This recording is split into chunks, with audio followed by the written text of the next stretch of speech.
VJ Challenge, pumasok ang 4 sa VJ Search finalist.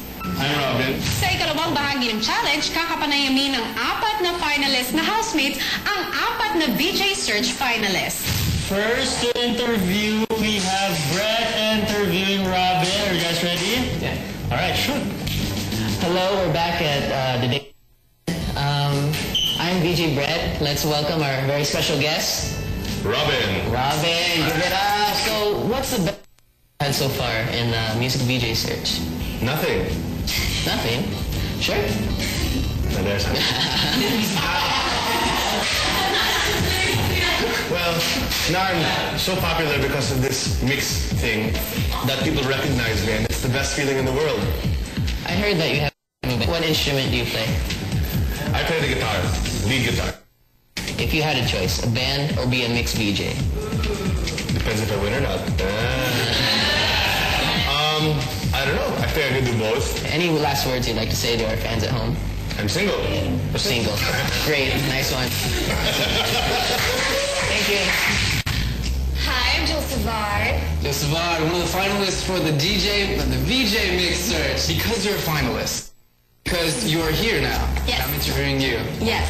I really just don't know what else to ask you right now because I'm just choking up. Are you floored right now? Yeah, I'm that flawless. Yes, it's hard. So I guess thank you for your time. Thank you. And thank you for being so red tonight. Thank you so much. I could be redder. Thank you. I think you were a bit nervous during the interview. That's all good. Okay, so hello everyone. I'm VJ Fritzy and we have here our special guest, Ton. So, Ton, how are you?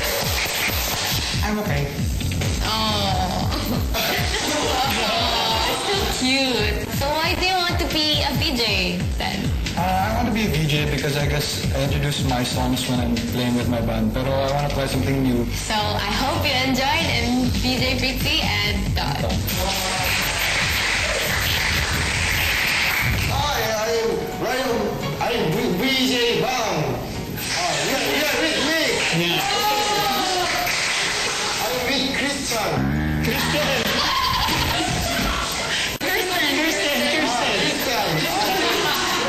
My name is Kirsten. And your name is Kristen. You are Christian. Sorry. Also, you believe God. I believe God also. Okay, so you took an audition, right? Yeah. What did you eat today? We had hot dogs a while ago. Oh, really? Yeah. Hot dog. I love hot dog. Do you think you can be top one of the best VJ Christian? Yeah, it's Kirsten. And yeah, I think. So, you don't have boyfriend? No. Why? Oh, are you pure Filipino? No, I'm half Filipino and half British. Oh my God, British? Yeah. I never been there, but I love British. Anyway, so, why don't you have boyfriend? You don't. Lastly, why you are so beautiful?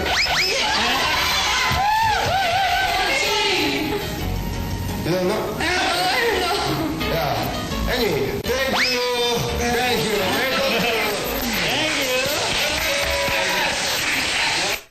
Thank you very much for having us.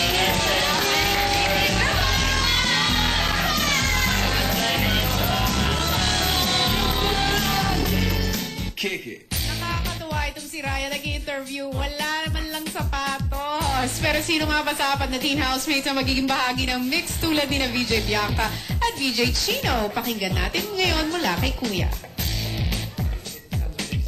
Teen housemates, kahapon dumaan kayo sa matinding pagsubok na maging mix VJ. Kagabi, nagbigay na rin ng desisyon ang mga tagapangasiwa ng mix at narito ang kanilang desisyon mula sa dalawa sa kanilang mga VJs.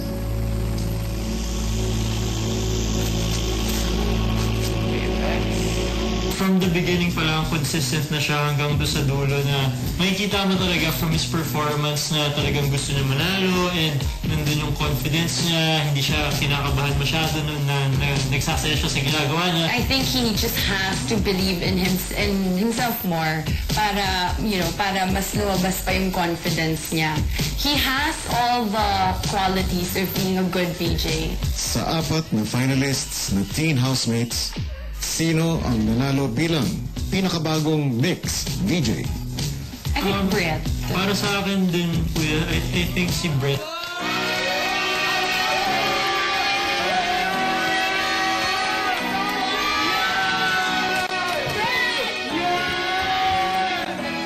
Saya!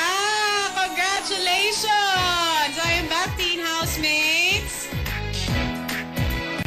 Brett, can you hear me? Can you see me, guys? Yes! Congratulations, ha! You are now mixed VJ. Sabi nila they are looking for a good VJ. So, ikaw yung napili nila. Ako, I was thinking if they were looking for a funny VJ, pwede rin si Ryan eh. Pero ikaw ang napili ng Mix now that you have 20,000 pesos and a 3-month contract with Mix. How does it feel that you will now face the challenge of being a VJ, huh? Music is my life. Well, You deserve it. Grabe, napakagaling mo, ha? Fritzy, are you happy for Brett?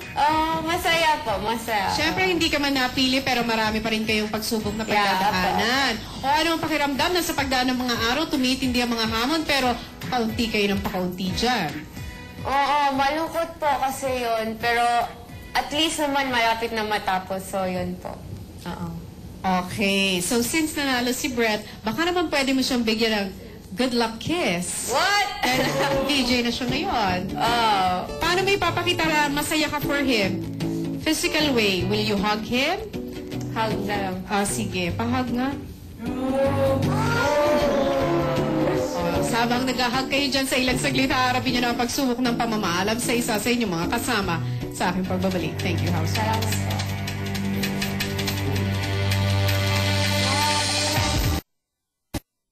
Natin si Jenny sa ilang saglit lamang. Pero ano pa nga ba ang iba pang kaganapan na ating aabangan sa huling 7 araw ng Teen Housemates sa bahay ni Kuya Brian Diaca? Ilang saglit na nga lang ay i-ready na natin ang ilang pangalan in the vote standing dahil sa bahay ni Kuya. No secret is safe. Lalo na ngayon that Globe Tattoo Immortal Text is back. May 75 text na sa Globe at TM Plus.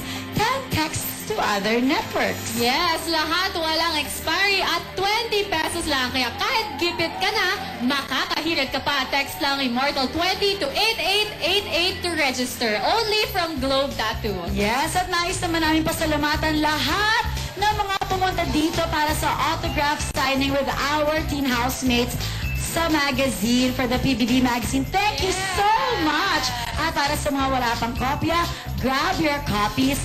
Actually, mga magazines available na yan sa leading bookstores and newsstands. Yes, and speaking of Teen X housemates, nais namin batiin ng happy birthday ang ating Teen X housemate na si Kyra Belea. Happy birthday to you, Kyra! Kyra, happy birthday!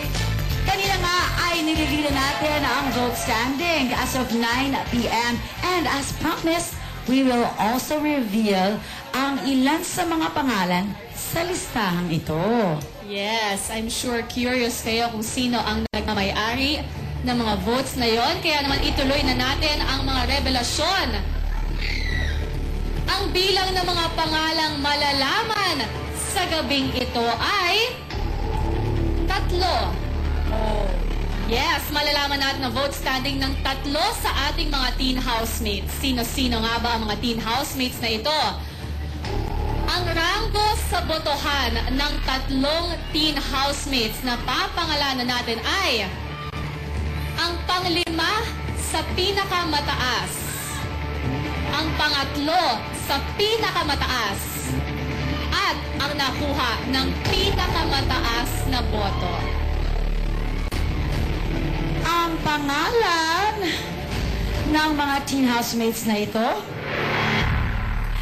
sa pagbabalik ng Pinoy Big Brother Teen Clash of 2010. The latest issue of Pinoy Big Brother magazine is finally here. Get to know more about the Pinoy and the international housemates. Find out more about the ex-housemates of the previous seasons.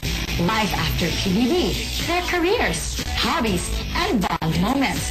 Plus, an in-depth interview of PBB's most loved couples, Kimerald and Melason. Pinoy Big Brother Magazine, limited edition. Grab your copies now.